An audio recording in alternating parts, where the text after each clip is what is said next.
What's up, Buttercup? Welcome back to my channel. Today's video is, what is a Mary Sue and a Gary Stu?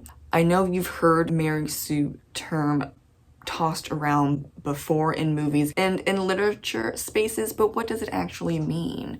And what is a Gary Stu? That's a little newer, but I will get into the nitty-gritty of these two terms because I think it's important to know. And if you are a writer for movies or for books, you might want to avoid a Mary Sue character or a Gary Stu character. Starting out with the most popular term, a Mary Sue is a type of fictional character seen in books and film, usually a young woman, but sometimes an older woman, who is portrayed as having no weaknesses, flaws. Basically, she's utter perfection. And if she does have a flaw, it's that she's clumsy. And another thing that I've seen is that she's so beautiful, but she doesn't even know it. Interestingly not interesting. The term Mary Sue comes from a Star Trek fan fiction from the 1970s called A Trekkie's Tale. And it stuck around ever since then because, I mean, it's a good overview of what not to do with your female main character. Readers of books and viewers of films do not like Mary Sues because they're not realistic. They are boring and can easily be argued to be attached to lazy writing and storytelling. Examples of a Mary Sue are Bella Swan from the Twilight books and movies, Aelin from the Throne of Glass series, and Rey from the newer Star Wars series. Jumping into the next term, what is a Gary Stu? You might hear this a little more frequently nowadays. I think it's about a decade old or maybe about 8 years old. It has not been around long, but the term can also be a Gary Stu, and this is just the male equivalent main character of a Mary Sue.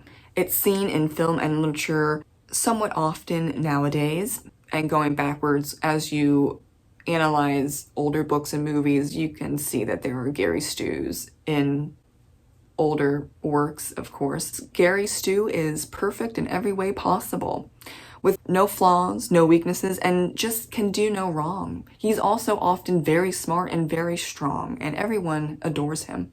And, you know, if he just happens to have a flaw, it's that he's too nice or he's too nerdy. Wow, so original. Examples of a Gary Stu or a Gary Sue are Edward Cullen from the Twilight series, Percy Jackson from the Percy Jackson and the Olympian series, and a lot of superheroes, honestly. Maybe that's why I'm not into superheroes, because, yeah, looking back, I don't connect with 99% of superheroes out there because they're just too perfect. And if there's a flaw, it's one very minor flaw that is just honestly lazy. We don't want lazy writing no matter what. But how do you avoid writing a Gary Stu or a Mary Sue? Really, the simple answer is to write your characters with flaws and as a realistic human being. Write your main characters and your side characters as if they were real life people standing in front of you. Yes, they have flaws. Every single person on this earth has flaws. Not just one flaw, multiple flaws. And the flaw of he's nerdy, he's too nice, I'm clumsy, oh, I don't know that I'm beautiful. Stop. It's enough. We've seen this way too much. Do another flaw. And that means that, yes, your characters will make dumb decisions sometimes, or a lot of the time. And that's okay because that's humans in a nutshell. We are not perfect and we make mistakes all the time. But what's important is that we try really hard not to make the same mistake over and over again.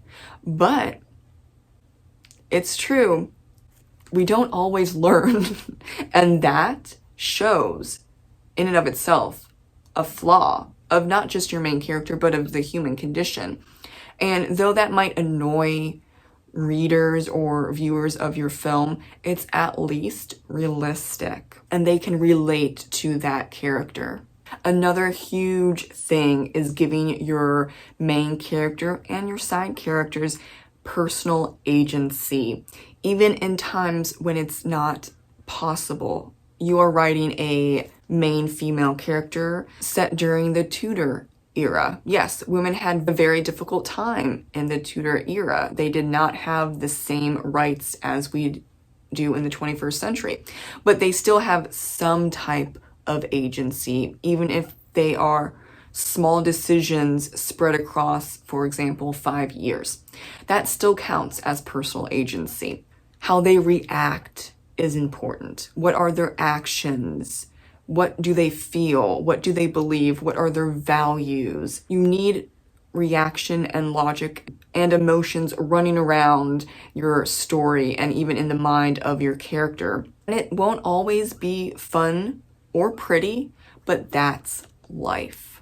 So I want you to sit down and not necessarily outline, but just think about your main character and what are their goals within the story and how do they overcome obstacles placed in front of them, and what do they like, what do they not like, what are their values, do they have a religion, or are they agnostic or atheist, or does it not matter? A lot of questions do need to be asked, not necessarily before you start writing.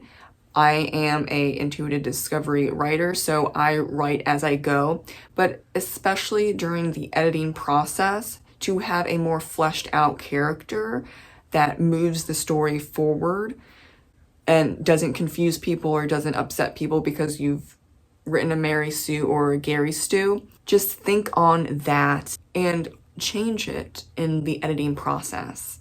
You don't have to make a character perfect in the first draft. Get the story down. But in that editing mode, that's where you can really get down into the nitty-gritty of your story and character arcs and the theme of your story, so on and so forth, and nail it. So then when you publish your book or you release your film, you don't have people saying, oh, this movie wasn't good. That main character is a Mary Sue or a Gary Stu. I'm not interested because I can't relate and I just don't like this character or story overall because it's just plain and not realistic, and we don't want that. I think the best tip that I've ever heard, and I forget who even told me this, but I appreciate them nonetheless, is create characters that are so full that if you pluck them out of your book or your film and you put them in our real world, they would be a full person.